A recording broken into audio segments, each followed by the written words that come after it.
साला अपने दुआरी पे भसुर लेखा रोज रोज चिल्लाए के पर हमरा त बुझे में ना गल का करेलु घरवा में कहां करी ना कामे त हम आराम करते तनी से सुतल बनी औरी का करतनी खाली कामे होई कि कामे होई देखो इले काई बनी काले केल बनी ताना तानी करिया से घर में कि कहे कि जीदी में खाने ना बनाई में आ खाता रो तोरे बना पड़ तो ठीक कर छोड़ दे बोल तो तारा खातिर लेके आइल दुनो बेकत के नाश्ता ठीक बा कालियल बनी नाश्ता में लिट्टी जो भूल कलु है लिट्टी हम मंगनी हां कनी बिरयानी लेके आइम त अब लो तोहरो में बड़ा चीज ना है का कीमा बाटे अब लिट्टी खाइम तो कबो बिरयानी खाइम लिट्टी खाइम ओही लिए लोग सुखल का लिट्टी है अच्छा जा दो दोपहरिया में मटर पनीर पेलाव बनी खई हो ए काहे ना हम लिए नहीं जी काची जीवा में जोन डुबा के बेचल सन लिट्टिया नु तो उहे नु हम का कहि तू तो बिना देखले तला फला हो जालू मैं ठीक कनी उहे में केल बनी तो सुना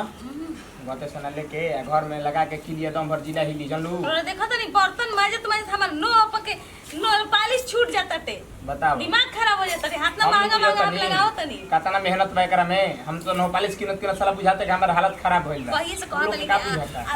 अलगा हो जी तो सुनते नहीं की देखो भाई के मुंह देखत कोनो चीज टाइम से निमन लागेला जानलू कि ना टाइम से निमन अब लाइट रात के निकलला कितना निमन लागेला अभी बरबू तो फुहर लागी यही जे समय से क्यों काम करे सब से दिन में लाइट जला के ना रहला आदमी घर में अब लो अब सब के बाबू कहता कि बाबू के सबक से भैया कहेला कथि कोनो मतलब भइल बनावल बनू रिश्ता ना ता रोलो से कोई जीत ना सकेला ना अब लो की कोनी है कोनी के देखे पता ना चले थे जानलू अब पतो चली तो का करी हसो लगा तो कोई दूसरा के उनकर भातरा के कमाई का खाता अरे तो जोरे वाला जोर के का करी है सो हमनी के कुछ ना कबरी है सो तब का बस के बात बा का बार बस के बातें नहीं लो काजल को देखा के खड़े चली ना घर में खाली घर में चाहे के चाहे तब का जानते नहीं तारा और माई बड़ी ना एगो आई और बहिनिया तो काम करे लगी मांगे लगी झूठो के देवे के पड़ी हमारा फिर ए जे निकाले लोगनी टेंशन मत लो जानू कि ना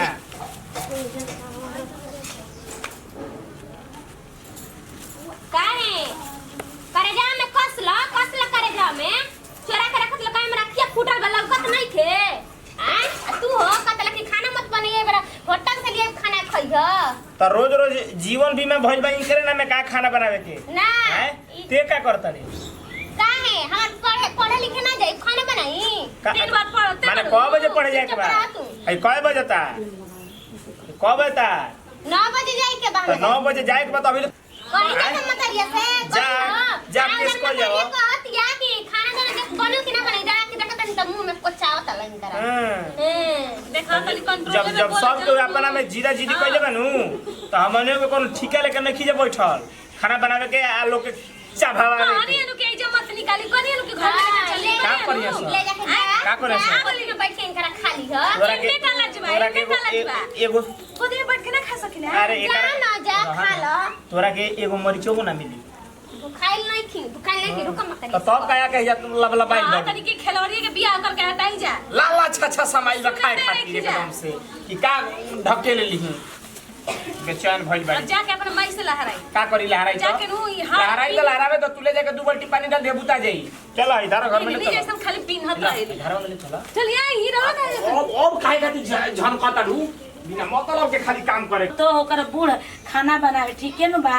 हम तो बनावत नहीं बेटी के पढ़े जाए के भाई के चलते हमार बेटा न तेन कुल करवैले भाज बेटा निमर रहित आ बुढ़को का ना ताज हमर इहे दिन देखे के पड़ित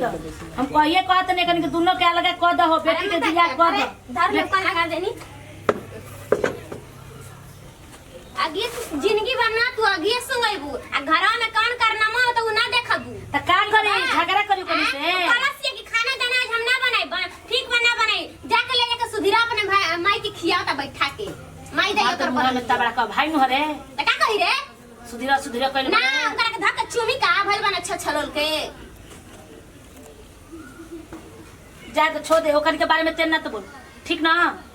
ओइसे तो तोरा बाप के समझावत नहीं कहत न हो एगो लड़की भी बियाह शादी कर दिया जे चल जाए अपना घरे हमनी के दुनिया से ओकनी से ना मतलब रही उहे न तब देखावत ऐसन ओही के तू ओकन के अलगा होके के मन बा हां तो जो ओकन के अलगा बा अलगा होके के मन में त कर दे अलगा तब का रख ले एक में का रखल नहीं कर दे जाई दिन लगा ना उन्ना कांची फेंक दिया जा घर में सूत के ना ठोंगा के ठोंगा ना आई खाए के भाई भाई अपना मन के हां तो ई बतिया हमारा ही भी सुनाई दे अपना बेटा ना पतो यन मेरी ना सुनाई दी लिया के खियाओ कतना पैसा भइल बा ए आदमी के दवाई बीरो खतनी मांग देता खेती बाड़ी में मांग देता तो ओकरा आग लग जाता हुए और पैसा हो गइल मेहरा के लिया के खिया के कदे बला के अपन अलगा हो जा जब मांगा के होटल में से खाई के बाटे अलगा हो जा कह दे बतिया कहिए दे कह ना आवत न बुढ़ऊ एबरा कहत नहीं न तब बुझात हुए तब ऊ का बुढ़ऊ तो बतिया मानते हैं तो ई खुद न करतन जा हां तो उहे न करवाइले बा बुढ़ को करे न तोर बापे न कुल करवाता जिंदगी भर ओकर शासन सहनी अब लइका को तो इनका शासन होता का नहीं खाओ तू तो बाहरी के काम देखता न रे बाबूजी काय कहत न कहिल तो कोन उनका देखे सुनात का नाम उनका रहिती बैठू का आके घर में देखतुन तब नु तो राय के मच्चा नो गोरे के बउए जिंदगी भर जनेरा जोनारी ओ गोरे तो रही बोलन धन बोटर के राजा होई हन होकस राजा देखते न बनी कितना दिन कर राजा होकल में बियाह नखन करत हमरा के शासन सहले बड़न जिंदगी भर हम बना बना के हण कुलिया चला के दी अहे तो हमरा पे न गरजलन बेटा पतोई पे तो गरजे नहीं के उनका दे का जो मसाला ले पीस के का बने भी तू मसाला पीस दिया मेरी अब तो अखिया में नहीं के आलू नहीं के आलू पियाज चिरले नहीं खी खाली आलू के सब्जी ना बनी का बने तर के करे अपन बना दी का कहियो दिन भर आलू के सब्जी ना कहियो करे हमार जो मसाला पीस के ले ओ जे बगे लहसुन लहसुन सील छोड़ कुटा बना हमरा से नहीं के सील पे पिसा एकदम चिकन हो गइल बा तू डाहे खातिर वो भातारा के पिसाई हिसाब ना से बने रे। आवत रही बुझाई सीला ना थई चिल्ला थई जो धाले के नहीं के सुना तो रुक हल ई तो एगो काजे ने केना के मुर्गा में मार दे त मर ये जे बुझा हाली हाली काट के बनाई पैसा नहीं वाला जानवर चलता है ये वाला तो सबकर लागत देह में फरवरी आ गइल बाटे आतना दिन से हम करत रही त लागत रही सब करा के नु बीमारी धइले बा के हेने बैठी के होने अरे बाप रे बाप काहे फलाना वो जब से बना के ना देत रहली है ना तो आदमी सुत्ता रहत रहना जैसे ही फलाना वो बना के रखत दिया वही में थरिया लेकर में चाभे खातिर तैयार हो जात रहे फलाना वो के बना के देले नहीं खे क्या बोली निकला था आदमी के ना कोई हमरा के खइले ही नहीं थे खइले बा के अरे बाप रे हमरा के तो सब सुता के खियावत हम काम थोड़े ना करत रहनी ह के कितना कोइले बा तो हमहू देखल ही बानी पनीर बनता के डरामा नहीं कोई के डरामा ना होई है बताओ हमारा पे गरज तड़ हमारा पे हम बूढ़ हईनी त हमारा पे गरज छूटत हुए हाउ जवान बाईसन पतोहिया घर में आ बेटन के कोनी पे उनकर गरज नहीं के छूटत लाठी तानत रह ओइसे तो छोड़ के चलिए नहीं एगो लड़की भी है वही से हम चुपचाप लगत न तो हम लड़की ना रहती तो लोग दिखाइए देती है बताइए देती काची बता देती है दिखाई देती मारा ना धुन के उन्हें भंजले बाड़ू का भंजले बनी हो तारा बाप के कहतनी तो ही तो नती तो हनिए जाना तो ऐसा बाड़ा जा तू न जाना हाँ अपना अपना में मौगी चिन्हतिया माई बाबू के कुछ नहीं खे हाँ मौगी के लिया के ठोंगा के तू अलग दे दो ऊ अलग दे दस आ माई बहिन आ बाप उपासे रहो तो एगो पीढ़ा पर बैठबू तब न पीढ़ा में टूटी मिनटे मिनटे बदलबू तो टूटी आ ना खियाई एक दिन रहबू के तब नु अब तो घर में हो गइल बाप अपनी के देखे वाला तो तू देखो के केने रहे के बा अपनी के तू देखा तड़ा बड़ा आप अपन के अच्छे तोहरो जामी आ तोहरो कैसे ही करी तब घरी बुझाई ना तो हम अपन देखला लागेल तू भविष्य में झाँक के 20 वर्ष पहले जाके तो कहाँ जी कहीं हो ना तू अपने मन के बुझा तो माई बाबू खाला कि नहीं तोरा अपना मौगी के तोरा डांट के बनवावे के चाहिए कि ना ऊ करन खाला पे ऊ कहता हम नहीं जानत ऊ करन खाला पे ऊ कहता हम नहीं जानत खाली मौगी के नामे जीवन बीमा भइल बा आई कि उहे बनाई तो बनाई जहिया से आइल बिया क दिन खाना बनैली है तान तुरले बाड़ी त तुरस उनका पते नहीं खे तान तुले माने ऊ तान तुलते तो तोर मौगी कुल करवती आतना दिन लेके बना के खियावत रहे हाँ। तोर मौगी काया के बना के खियावत ना रहला पतो तो केहू बनावेला खियावेला उ ना रही तो तू ना बनावत रहू देख सुधीरा हम कहतानी अगर अलग कह देनी न तो ना काची काढ़े के पड़ गनु नती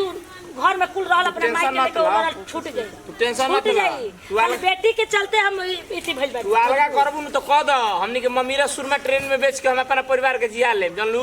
उ अपन देखो हां तो ओकर हाथ हाथ जंगर चले लागी चली ना ओकर तो चला ही लागी अभी नहीं खेनु चला जहां चलाई हम उनकर अभी लूल भइल खातिर बड़ा कबरे के कुछ ना बरियार खाव नाम बा उनकर हैं हम उनकर खातिर कमाई धमाई जब ले ऐसे घर में चली तब ले एगो छू के काम हम ना कर सकी ना जैसे चलत तैसे चले द घींच तू अभी घींचो अभी तू का चाहत है हम चाहता नहीं कहता नहीं कि मिल भर के उनका समझा दो मिल भर के दोनों परिवार काम करो हमारा अलगा होके काम किए नहीं बतिया हम समझाई त ई बतिया तू समझा सकत ला तो कैसे तो फालतू बात बतियावे ले काहे ते मातारी इसते घर के मुखिया इसकी हम हई। हम मुखिया हनी तो मुखिया के बात मानता के जानत रे के मालिक के ना इने बनल बने सास से बनल बने सास के ना 3 महीना तो 13 में ते अपना मौगी के समझाई थी से कहती कर उठ के करी तो ना करी तो उ भी तो 10 बजे ले सुतर तू कहती तो हम बड़ होकर हम ही करी हम जिंदगी भर चूल्हे चौका दोनों के तो भांज बांट दे कि 5 बजे भोरे जेवन जाने उठ के ना तो गरम पानी एक गिलास दोनों के देही पर हम फेंकम केवाड़ी खोल के सूते के बाद भांज बांट दे कि केहू अपना घर के केवाड़ी बंद करके ना सूती। आते बांट देम काहे इति कइले बड़ा हम बांट दे। हां तो दूध बांट के दे दूध पानी के पानी हो जी के क बजे उठता आना तो कहू कि 5 बजे से पहले जे अगर ना उठी तो जे से करे उठी उ करा के जाके ओकरा पिठास पे एक एण मारी अपना मने 5 बजे देखिए दोनों जागर रहे सब जाई दादा के सह तू ए सही जाई हां बता सही जाई हो बता जइनु चिंता रही जाई दादा कहीं 5 ले 5:30 भर तो एक एण बाजी हमारा पर तो से करा है 4:30 बजे से उठा रही सन हमरा मारे के बजा कानून करत हमरा भी कानून बापा भी काहे न कानून करत बाबूजी के खाना बनावे को बा कि बाबूजी भी कानून करी गरियावत न त काहे न गोला हां हो बाबू काहे गरियावत तब न बुझाई तो बाबूजी गरियावत है तो कोनो दिक्कत नहीं वो तो आशीर्वाद हो। हां बुढ़ाइला ना 12 बजे खाना खालन दवाई खाए के बहु बेरा भत तो खाने नहीं बन रहत हमरा घरे तो पहाड़ ढाते जे दोनों जने उनका के सागरम खैनी दे तो भर दिन कटा दियो तोरा का बुझाई अभी ठीक है चल बे घरे फरिएबे के का करबे हमरा ने के फरियल के ओकनी से हमरा बोलही के नहीं ठीक है बा घींचे दो हां घींचे दो बुझाइल ना अभी तो जौन गैस पेट बात तो बात गैस छोड़त नहीं लोग आ जाइए और आज में तो पेटारी फूके के पड़ी तब बुझाई। हां तो ठीक है बाप एक ही फूकी तो दोनों फूकी नतिया दोनों बाड़सन दोनों हमर लइका भेड़ुआ मन तो मुंह में लाता त फुर गाड़ी देवे के त का हम कहीं लेकिन अपना मेहरारू के केनो गलती नहीं कर सकत दोनों के खातिर मेहरारू बने बल दिया मतारी बहिन बाप भखर में गइल भखर में हेलो बोलत रे माई सब ठीक है बाटे का हम कही है नतिया कहत रहे दोगलावा कि हम अपना ए भौजी कुछ हो जाए मेहर के बात ना मानब आ देखा तारी औते के साथ मेहरानू के लेके बदल गई इहे नतिया हटे कि बाजारी से मंगा के कुछ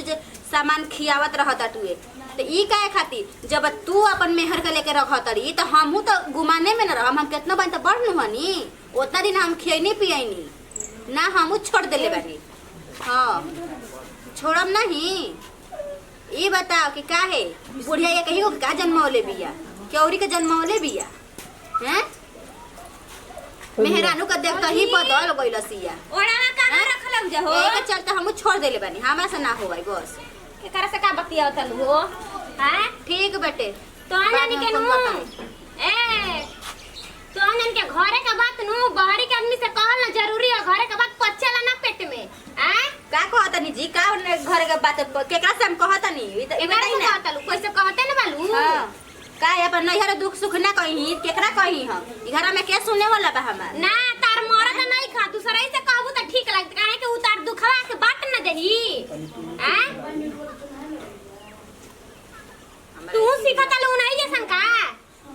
पहले तो तू ठीक रहू लेकिन ना तारो प्रभाव पड़त ये ऊंची जी तो इहो समझ जाई ना कि जन अथी आगे देखाई ना तो वे पाछवा से हमहू ना करम काहे उतना दिन घर में किची किची काहे ना भइल हटुए खात त हम से तू लिया के बहरी के सामान तो हूं जाकर मर्द में रग मांगा के खा लो ठीक है खा लो ऐसे तना ले हो जा आगे से खावा तना त पीछे से करबे न करब हमहू खाइमी थोड़ी से ना खा हां अब करते बनी ओकर हलिया जन बन तन तोहर हलिया होई हां देखे का हलिया देखावा तनी हमरा के काहे कते ना उतांग वाला करे त पीछे वाला करबे ना करब काहे रण दूगो भाई हमन से एको थोड़े ना बानो खाली बड़के हमने हम का उतना दिन से का नहीं खीर कइले जी बुढ़िया के सेवा सत्कार सब करत रही घरे ले बने ले मैं काम करत रहनी वो ओते के साथ भतार के लेके अवसर रहते घर में दिनो रातो तो ओकर डांज लगैबू त हूं काहे ना जन लगाई हम उ त छटका भैया में हर मग होइए गइल बना दिन भर में हरिया के लेके लगता कि चट्टी हम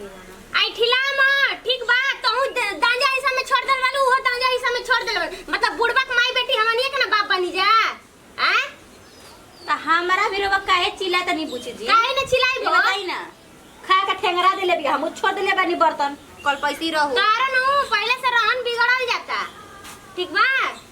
नहीं चुपचाप हो के फलाना बो करस त ठीक बाड़ी ठीक नु एबार बड़ हो जाता के नु। छोड़ के बना के देता त चाभा तड़ी हैं हां त जाता नी नु मतरिया से कह के एबार चार दाल मैं बेच के चल हमनी के खा घले के जाई ठीक बा? बेटी खाई ये नु चट के रहिया जन्नू ठीक बा। अब नून चाटी के का चाटी हमरा उस मतलब नहीं जाए बेचे के बता जा बेचा जा हमरा कुछ कहत रह जा ये बतिया ओकरा भी मुंह पर ना निकली दोनों माई बेटी के हमरे भी जे त बड़किए फिरा बड़की के देत रहन आदमी बना बना के भोरे भोरे उठ के आदमी 3-4 बजे उठ के माल गेर उकर उड़ के खाना बनावत रहनी अब बाकी रेस्टोरेंट में से आवत खाना देखो तनी हम के कितना दिना लोग मंगा के खातवन हमू देख लेतनी त काहे ना आई काहे ना हमर मरद निमन बता हमरा के लिया के खियावत कोई के काहे जलन होतते चलन काहे खाती हो जेकरा बजौची बनत अपन बनाव करो तब हम पनीर अपन मंगैले बनी त लोग के करे जवा पकाए मुंह दराई लागल काहे ना तराई ई काहे खाती जब हम तारा कुछ ना कहनी तब काहे फटफटा तनी अभी सास के कमाई बा ससुर के कमाई बा सबकर बराबर के हिस्सा बा अच्छा काहे त भादरा से मंगा के खाए में वो हिस्सा ना लगत रहे का हमरा मत लग बुझाइलु हमरो रस लागल नहीं चाहत तोरो से हम लागल नहीं चाहती वो समझ ले कि वो आदमी एथी ना करे गइल हम अपन दुआरी पर पनीर काटी की खसी काटी के मुर्गा काटी की काटी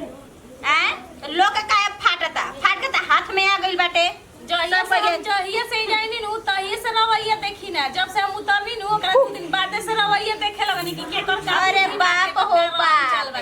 हमरे देख रहे कि इतना दिन आदमी सास के ननद के न ससुर के केहुआ तक ले हमर ना एथी ना कइले रहे औते के साथ एथी हो गइल बका कइले हो जाओ तू इधर पकपका तू इधर ही पकपका का भइला मुंह थत्थर लेखा लटकइले बहू तहार मुंह खिलल बा न गुलाब नियन का कहल चाह तू खिलल बा त हमेशा ही के मुंहवे देखलु सब कर हां कइले रहू त कहब ना लटकाए ला काम करबू जे तना लटकाई आदमी का कइले जा तर करगा बच्चर के डाल दरनी हां तारे मुंह बा तर मुंह बा करे और मुंह मन देख आदमी के चीज देखो ये तो पाछा से आदमी कर ना जहां बियाह होई अपने भतार के करे जे पर चढ़िया अपने माई के बाबू के चढ़ करे जा मतारिया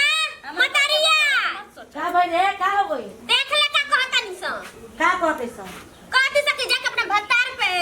अजी सक मत लगाई तीनू हमरा कहनी हमें जवाब रे तरे बोलत ई जब कहले भाई ओकरा कहू ना तारा के जी लगा कहले जाले तो जी लगा के बोलते हमनी के काहे से तू हमार सास से हड़ू एक माई हड़ू ऐसे जी लगा के बोली तो हम नहीं काहे के बोले दे बुझा माने काहे भूल जाई है जे हमने के इज्जत नहीं खे हो जाई है इज्जत नहीं के करो इज्जत के बुझा भाई नहीं के बुझा घर में रोज तू भी जला में पहले बड़ू तो रोज घर में तोहरे मुंह में ठोंगा जाता हुए तोहरे मुंह में हां तोहरे बच्चा कमाते हुए वो खातिर पैसा कौड़ी हो जाता आखी में गड़ गइल बा आखी में गड़ गइल घर में नहीं जा दुगो लिट्टी का खा लेनी लागत कि घर में अनाज पानी नहीं खे खाना ना बनेला जगह नहीं खे रोज छिका लगल ये हाल बात तो करू रे हाल बा दुना जाने के बना के नहीं हम तक चबिया ना दबी हां तू काम नहीं खू तहू रे हऊ दुना जाने के हुए हाल बा आ दे होता ये बराबर त बुढ़ावा ना तो फैसले कर दी अपन अपन नहीं बुझा आया लगा बिल को दे तनी लड़की पे तन तुरत जाते बुढ़िया कैसे बियाह कर ले बियाह करके देखा री बा काम मर्द है पनीर और जे जानते नहीं लगा के जरूर चला नहीं अब का हो गइल लिट्टी खइलाई है सब अगर आदमी देखे त पीछा से त करबे न करब हम हइए जाके खेलवड़ी बिन्हले बिया सब का का बिरनी हो हमरे कहतलू काहे देखा खलुआ कोई दे हमरा बेटी के गाड़ी ना देबे के ना तुमको अधी जबान उनको खींच ले हम जने ये जन्म लेबे हमरा बेटी के गाड़ी जमाने ना खिचलस जे पहले कइले सु इहो कम हरजा नहीं हो हां कम हाथ इहो कम हरजा नहीं हो हर में हेजा रह जाई सुनो सुनो ठीक बात है पहला एक झाप कस के मार दीही तोरे साकल में बोलतिया तनी मार हम बने हुआ के कहीं ऊ हाथ से ओपन लेके जा चाहत रहे इहे ना चाहत रहे इहे ना चाहत रहे एकर घटी फायदा तारा बुझाई मौगी के गलती करके तो मौगी के मारे के नहीं खे सपरा देखो देखो अपन देखो तू अपन देखो एकर घटी फायदा तारा बुझाई अरे हमने को बोल के का करे आज हम सुनत तो बोला निकाले के सब मार दे हम बस बोलल छोड़ दिए ओकर घटी फायदा तारा बुझाई चढ़ावत इनु चढ़ावल त निकली चढ़ावल जहां जइया नु हो गइली घर अलगा बिलगा भइला बिनु महकता हम तो कहिए कहते लोग के अलगा हो जान बोला मारा लेकिन कैसे पनीर बनता